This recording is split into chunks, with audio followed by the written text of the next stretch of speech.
Man of Steel is not a bad film. It's just far from a good one, or in some respects, even an adequate one. Those of you who've watched my video on colonial marines will be aware of the importance I place on immersion and emotional investment in video games, and this policy applies equally to movies. Well, Man of Steel is to emotional investment in film what colonial marines is to emotional investment in video games, i.e. a gaping void. The film's visuals are nice enough, some of the CGI is horribly fake looking though, and the last act gets very, very Roland Emmerich. But on the whole, the visual style works, even if through the entire film I kept getting distracted by how much the Kryptonian technology, especially their face masks, makes them look like space jockeys from Alien. The camera work is a little sloppy though, mainly because for some reason most of the film is shot in shaky cam, meaning that it's hard to establish well-framed shots or keep your attention on one particular area without getting motion sickness. Seriously, who the hell decided this should be so popular now? What happened to finding the perfect frame, and perfect composition? When did we replace artistry and shots with random chance? Man of Steel's soundscape is odd and extremely reminiscent of Mass Effect, mostly underplayed mood music with the occasional dramatic chord when something big happens or appears. Seriously though, every time I heard that dramatic dong, I was expecting a Reaper to show up. On the whole though, it's non-offensive and serves the film reasonably well. The acting is hard to judge because the writing is so slipshod, and the writing is so slipshod largely thanks to the editing. To explain, this film is basically in three parts. There's the destruction of Krypton, which receives way too much screen time and is emphasised far too heavily given how little impact it actually has on the rest of the film.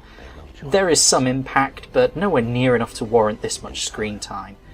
The second is Clark growing up, a horribly edited sequence of linear events in what I think is supposed to be the film's present day, and interspersed with a selection of random, extremely annoying flashbacks, which is basically a mess. It's just a complete mess. You can't follow anything that's going on with it, really.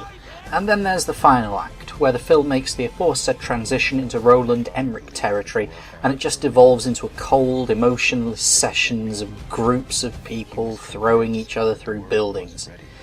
I think the key problem with Man of Steel is that it does nothing to establish the characters or make us care about them. It shows scenes from Clark's life and the trouble he had growing up, but it never really lingers on one scene long enough for us to really get a sense of who this character is, what his values are, the forces that have shaped him, the relationship he had with his parents, the relationship he had with other people, and most importantly, why we should care about him.